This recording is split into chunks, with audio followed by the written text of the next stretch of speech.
This story begins at a university. We are introduced to a student named Emily. She wants to go home, so she's talking to her friend. Her friend tells her to take the bus. Then the friend messages her saying, check the board on the right side of the campus. Maybe some student is heading to Delaware where your home is and they can give you a ride. Actually, there's a notice board on campus where students write down where they're going, so anyone who needs a ride can reach out. When Emily checks the board, she sees that a student named Guy is going to Delaware. She immediately contacts him. Guy arrives quickly with his car, and both of them leave for Delaware. While they're talking during the ride, Emily realizes from the way Guy talks that he already knows a lot about her. Guy says, I also study in your class. Emily is surprised because she never noticed him. On the way, they stop at a gas station. Emily says she needs to use the restroom, but she had just applied nail polish on her feet. So Guy lifts her onto his shoulders and carries her inside the gas station. She goes to the restroom, but when she tries to come out, the door locks automatically. She knocks loudly,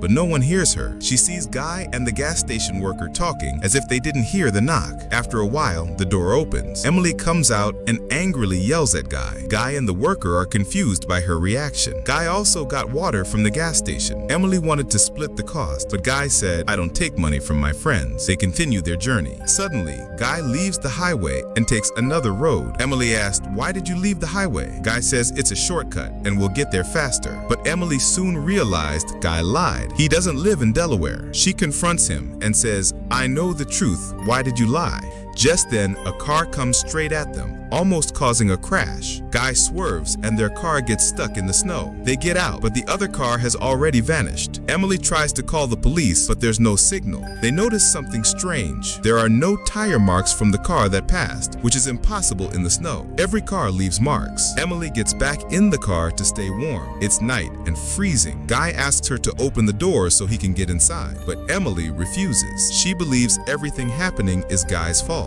They're stuck. Guy decides to walk back to the gas station for help and leaves. Emily turns on the radio in the car. The radio warns of a snowstorm that night, with temperatures dropping to -30 degrees. It's going to be dangerously cold. As she sits there worried, she sees a shadow outside. Thinking it's someone nearby who might help, she calls out, but the figure ignores her and walks away. She steps out, but soon returns to the car. After a while, Guy comes back. He tells Emily the gas station was closed. Emily becomes suspicious. She says, that station is open 24/7, and it's far from here. How did you get back so quickly? She doesn't trust anything Guy says. Guy is shivering from pain. He gets in the car and turns on the engine. Emily returns to the car and notices blood behind Guy's ear. He tells her he might have hit his head. She asks again, why did you lie? You don't even live in Delaware. Guy admits it. He says, it's true.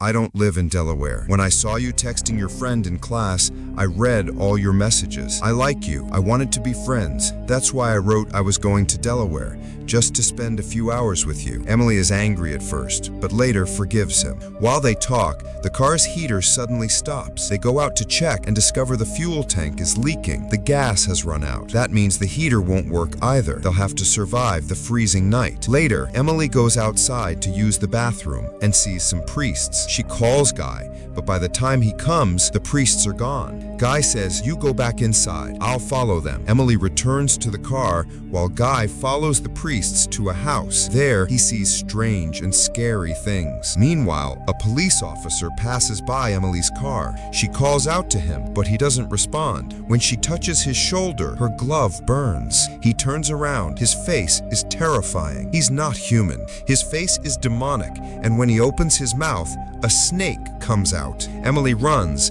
but sees two boys in front of her, beaten and badly injured. Unable to handle it, she faints. Guy returns, finds her unconscious, and wakes her up. She tells him everything. Later, another police officer shows up, this time a normal-looking one. He asks them to get out of the car. He forcefully tries to get Emily into his car. Suspicious, she refuses. When he insists, Guy hits him from behind with an iron rod. The officer is injured, but then suddenly a wave of energy hits, and both Emily and Guy are shown back in the car. They're confused. What just happened? It feels like a bad dream. But Guy is still holding the iron rod he used to hit the officer.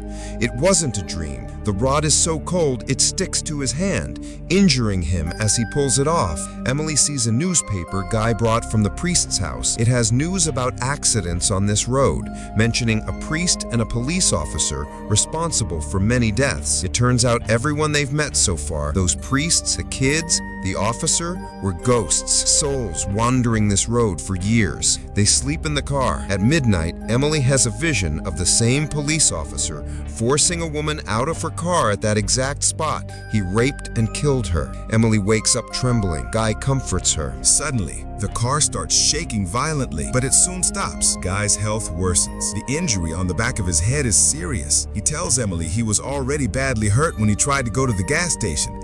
That's why he came back. Emily, desperate to save him, climbs a telephone pole where there's an emergency phone. She calls, but the signal is weak and the operator can't hear her. When she comes down, she sees the ghost of the raped woman. Terrified, she runs back to the car. She finds Guy unconscious. She tries to wake him up, but he has died. Heartbroken, she pulls his body out of the car. Just then, a snowplow arrives. She thought it was the police, but it's the snow removal worker who got her emergency call. They put Guy's body in the snowplow, and Emily gets in. On the way, the driver tells Emily about a mad, greedy police officer from the 1950s who caused deadly crashes on that road. In 1953, he caused the deaths of 2 boys whose spirits Emily had seen. That officer, drunk and reckless, eventually crashed and died too. But his evil spirit kept returning every Christmas night. In 1961, some priests were found frozen on that same road.